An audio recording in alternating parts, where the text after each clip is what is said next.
termites, powder post beetles, water bugs. We're going to talk about them all, and we're going to do it in the parking lot of my dermatologist's office, because every year you got to get checked to make sure you don't have any skin cancer, although he's probably going to try to chase me around the office with a Botox needle, because apparently I am becoming a woman of a certain age.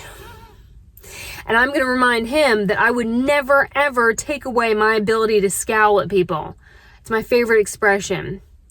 All right, have you read the book Dante's Inferno? If you have, you know that there are layers to hell.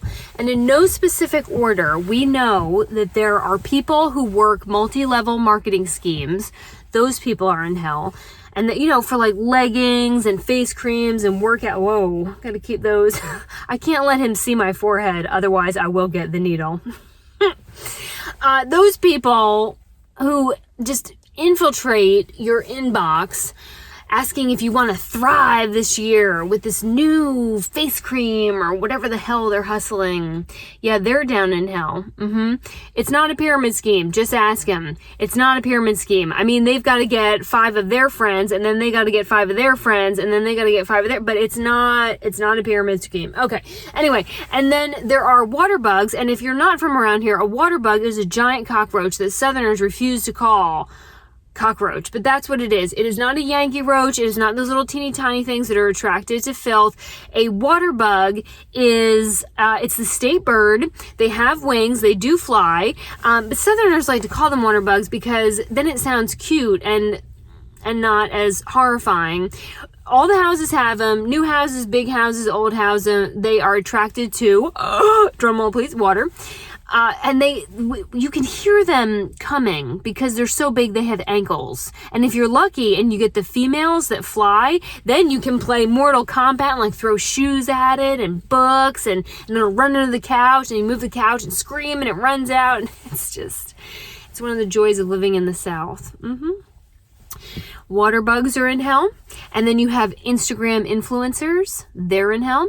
And termites, which you're probably familiar with. And then you have the powder post beetle, which is the bulk of what we're going to be talking about in this video and why it's so important to bond your home.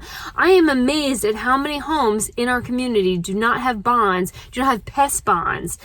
And I don't know why that is. I don't know if their agent never told them that they need a pest bond or should have a pest bond. But what happens is either because they forgot or they don't want it, they don't want to pay for it. It's out of sight, out of mind, because these things tend to happen in the crawl space. The problem is then you go to sell your home and they get the inspection report back and it says that there's evidence of termites or evidence of powder post beetles, and the buyer gets freaked out. And that is what we're trying to avoid when we sell your home, is it falling out from being under contract. Now, I'll preface this by saying that these nasty little SOBs are indigenous to this area, and so that if you get an inspection report and it says evidence of, but it's old damage, it's not active, then that is not a reason to head for the hills. Especially in our older homes, chances are if you put a historic home under contract, your inspection report is going to say that there is evidence of termite and powder post beetles. When these houses were built, they didn't have treatments, they didn't have bonds, they had some hammers and a couple ideas and they threw up these houses.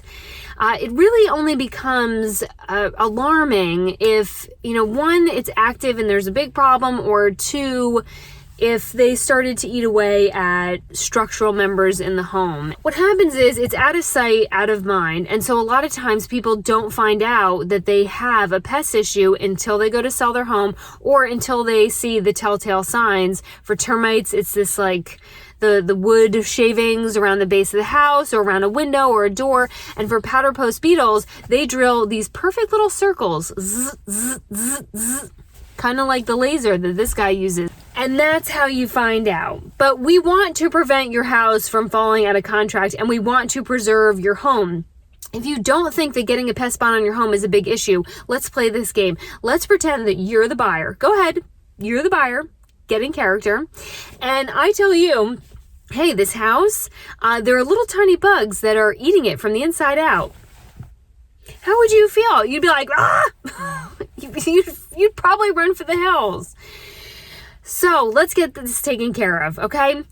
Termites, most people are familiar with those. Termites are the reason that we tell you not to put your siding touching the ground. We want some distance. You don't want anything that they can chew on anywhere near the ground.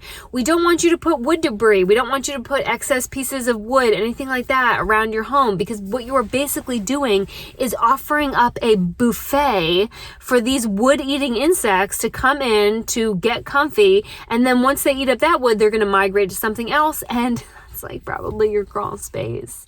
Okay. With the powder post beetle, they are insidious little bastards. What they do is they lay their eggs on untreated wood. Now, both of these creatures, they like untreated wood because it's hard for them to get their little jaws through painted wood or treated wood. So they're going to look for untreated wood, which is most likely going to be in your crawl space.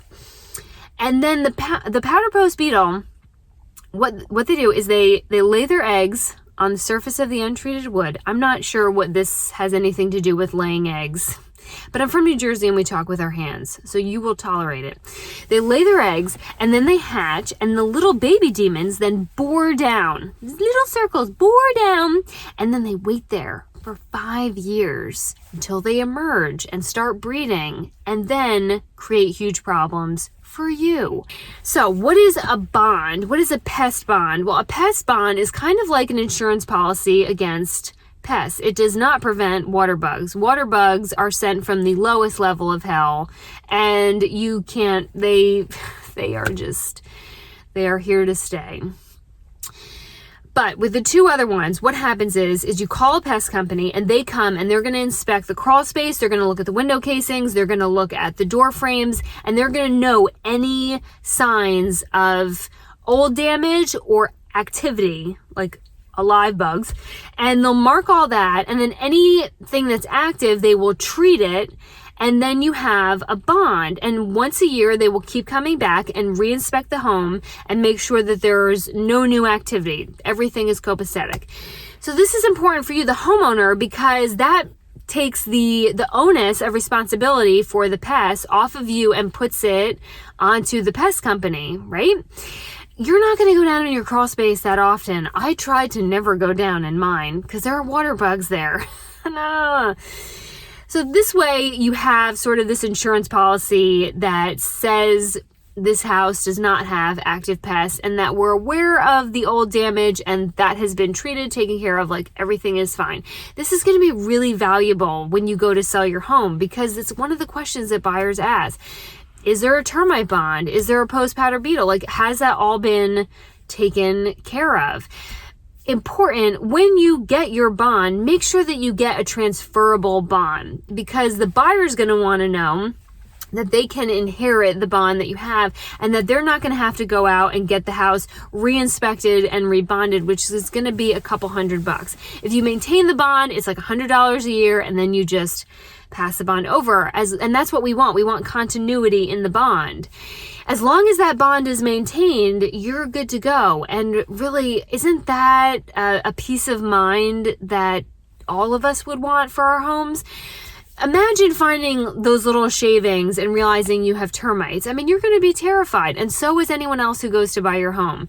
Better to just take care of it, okay? Now, on the buyer side, especially with old houses, people see now the inspector is going to mark, is there active termite powder post? Is there prior old damage? And anytime people see that, especially if they are first-time home buyers or newer home buyers, or they don't have experience with older homes, they get all freaked out. And that is a time to have a larger conversation and not necessarily just cancel your contract. Because again, when these homes were built, they did not have treatment for these bugs. So ask the question, is the damage old? Is the damage to any structural members of the house?